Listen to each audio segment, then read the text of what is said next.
Hello everyone, this is Abhishek Kumar.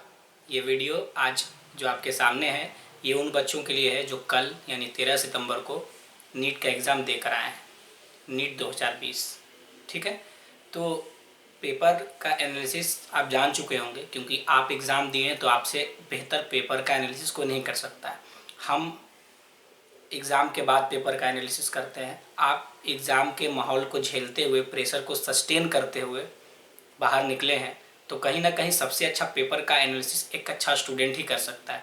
इसलिए ये बोलने की ज़रूरत नहीं है कि पेपर ऐसा था वैसा था, लेकिन ओवरऑल कंक्लूज़न जो है वो यही है कि कॉम्परेटिवली पेपर इजी था फिजिक्स का। खास करके ऐसे कॉम्परेटिवली पूरा पेपर ही इजी था, लेकिन अगर फिजिक्स की बात करें तो फिजिक्स बहुत ही ईजी था। सिंपल फार्मूला भी पूछ दिया गया था, मतलब हर साल फार्मूला पूछा जाता है, लेकिन इस साल ज़्यादा ही फार्मूला पूछा गया था। और कुछ नया फार्मूला बनाने टाइप ऐसा कुछ था नहीं, नॉर्मल सिंपल टाइप का क्वेश्चन था। मतलब हम कहेंगे अपने हिसाब से कि ईजी है था पेपर, है ना। ऐसा पेपर था कि फिजिक्स में 38-40 क्वेश्चन बहुत ही आसानी से कर सकते थे।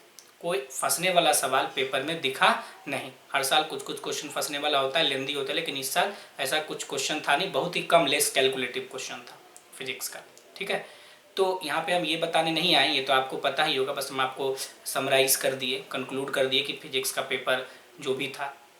अब बात करते हैं एग्ज़ाम के बाद, है ना, क्योंकि एग्ज़ाम के पहले बहुत सारे लोग वीडियो बनाते हैं कि एग्ज़ाम ऐसे देना है, एग्ज़ाम भी बनाए थे, एग्ज़ाम ऐसे देना है, एग्ज़ाम वैसे देना है। लेकिन सबसे इम्पॉर्टेंट बात है कि एग्ज़ाम के बाद अब क्या करना है।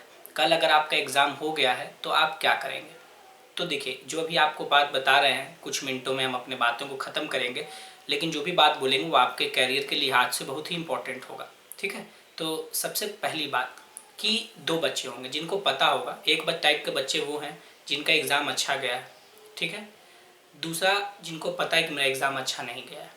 तो जिनका एग्ज़ाम अच्छा गया है ना, सब लोग, मोस्ट ऑफ द बच्चे अभी तक मिला चुके होंगे अपना आंसर शीट। जब तक मेरा वीडियो आपके सामने आएगा, आंसर की से बहुत सारे कोचिंग से अपना आंसर की निकाले हैं, तो आप आंसर की से मिला चुके होंगे और आपको पता होगा कि आपको कितना नंबर आने वाला है। तो अगर आप क्वालिफाइंग मार्क्स के आसपास हैं, ऐसा नंबर ला रहे हैं जहाँ से आपको कॉलेज मिलने का आसार है, तब तो ठीक है, you can wait for the counselling and result. लेकिन वो बच्चे जो 500 नंबर ला रहे हैं, 510 नंबर ला रहे हैं, जिनके रिजल्ट, जिनको कॉलेज मिलने का आसार कम है, या जिनको और भी कम नंबर आए, 300 350 नंबर, जो इस बार कॉलेज नहीं जा पाएंगे नीट के एग्ज़ाम के थ्रू। ठीक है, तो वैसे बच्चे क्या करें। उनके लिए अभी बहुत, समझ लीजिए कि क्रिटिकल समय होता है। कल से बहुत सारे बच्चे ऐसे हैं जो फ़ोन करके अपडेट किए, बहुत सारे बच्चों से फ़ोन पे बात हुआ कि एग्ज़ाम कैसा गया। कुछ बच्चे खुश हैं, कुछ बच्चे नाखुश हैं अपने परफॉर्मेंस से, कुछ बच्चे बात ही नहीं कर रहे हैं, है ना, किन्हीं किन्हीं का मोबाइल ऑफ है। तो ये तो खैर होता है, जब हम भी पढ़ते थे, एग्ज़ाम देते थे, तो ये कॉमन बात था। ये सारे बच्चों के से होता है कि वो शेयर करना नहीं पसंद करते हैं, क्योंकि जब एग्ज़ाम अच्छा जाता है तो सही बात है कि किसी को भी ख़राब लगता है उस समय। तो धीरे धीरे सारे बच्चों से बात हो ही जाएगी, होती ही है। लेकिन वो बच्चे जिनका रिज़ल्ट नहीं होने वाला है, जिनका एग्ज़ाम अच्छा नहीं गया है ना, जो इस बार क्वालिफाई नहीं करेंगे, उनको आगे का रणनीति तय करना है। तो आगे का रणनीति दो ही टाइप का हो सकता है। एक कि आप नीट का तैयारी छोड़ दीजिए। कुछ बच्चे ऐसे भी होंगे जो कहेंगे अब नीट हम नहीं करेंगे, मेरे गार्जियन हमको मौका नहीं दे रहे हैं, हम नीट का तैयारी नहीं करेंगे। ठीक है, और दूसरा बच्चा ये है जिसको नीट का तैयारी करना है। तो पहले हम उन बच्चों के बारे में बताएंगे जिनके दिमाग में ये है कि अब हमको नीट का तैयारी नहीं करना है। ठीक है, अब हम ग्रेजुएशन कर लेंगे, जनरल का तैयारी करेंगे, ये करेंगे, वो करेंगे, बहुत सारा चीज़ सोच रहे होंगे, ये उनके दिमाग में चल रहा होगा। BHU का एग्ज़ाम दिए हैं, इसमें हो जाएगा, उसमें हो जाएगा। तो ऐसे बच्चों के लिए बता दें कि देखिए, आपको नीट का तैयारी करने में ही फ़ायदा है। अगर आप मेहनत करना चाहते हैं तो मेहनत से बचने के लिए आप कुछ भी कर सकते हैं। मेहनत से बचने के लिए आप ग्रेजुएशन में नाम लिखा लीजिएगा, बाद में कहिएगा कि हम जनरल का तैयारी करेंगे, इस तरह का ढेर सारा बात आप कर सकते हैं। लेकिन रिजल्ट आज के तारीख में तभी होगा जब आप मेहनत करिएगा। समझ रहे हैं बात को, रिजल्ट तभी होगा जब आप क्या करिएगा, मेहनत करिएगा। तो मेहनत का कोई दूसरा सब्स्टिट्यूट होता नहीं है। यहाँ से आपको एक बात ध्यान रखना होगा कि अभी 14 सितंबर आज है, अब एग्ज़ाम अगले साल मई में होगा।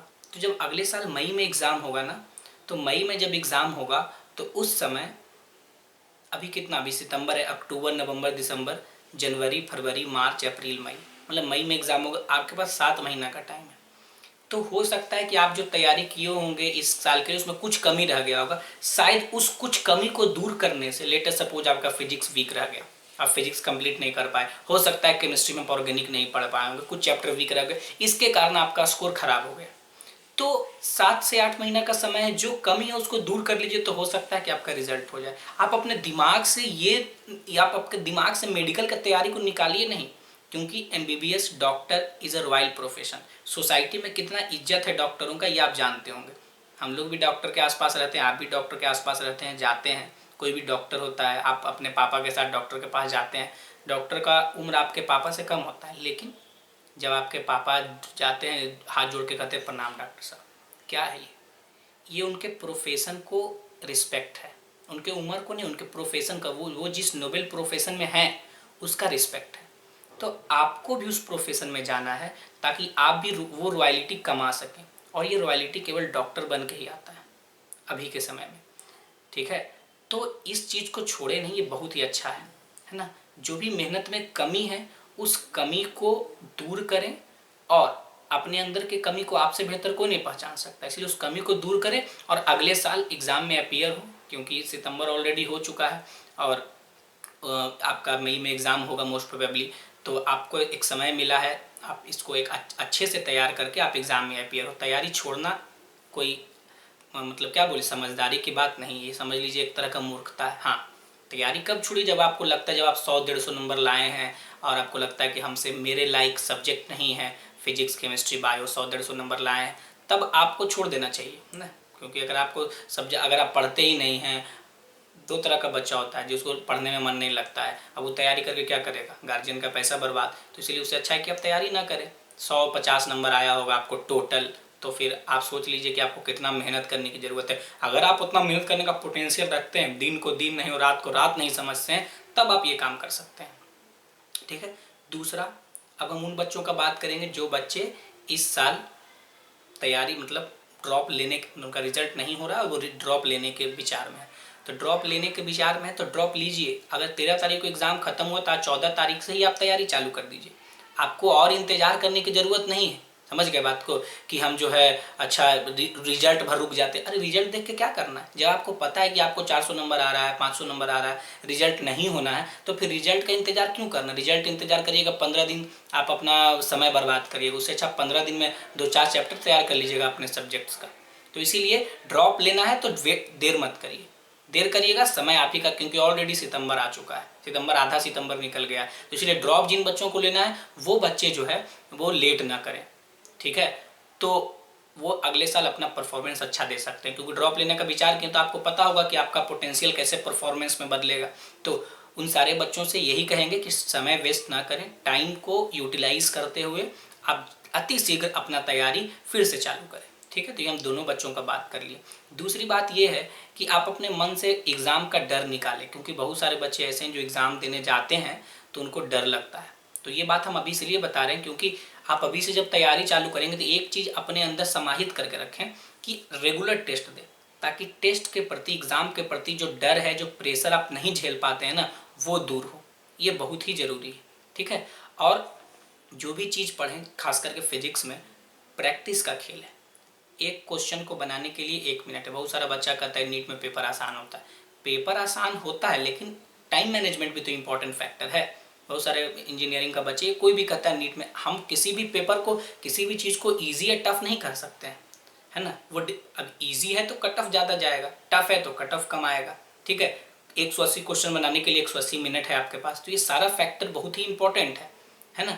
तो प्रैक्टिस ज़्यादा से ज़्यादा करिए। इतना प्रैक्टिस कर लीजिए कि आप जब एग्ज़ाम में जाइए तो कम से कम 45 में से 15 क्वेश्चन ऐसा हो जो आपको सॉल्व ना करना पड़े विदाउट यूजिंग पेन। आप बस खाली बबल करिए, सॉल्व करने की ज़रूरत ना पड़े। आपका प्रैक्टिस कैलकुलेशन इतना तेज होना चाहिए, ठीक है।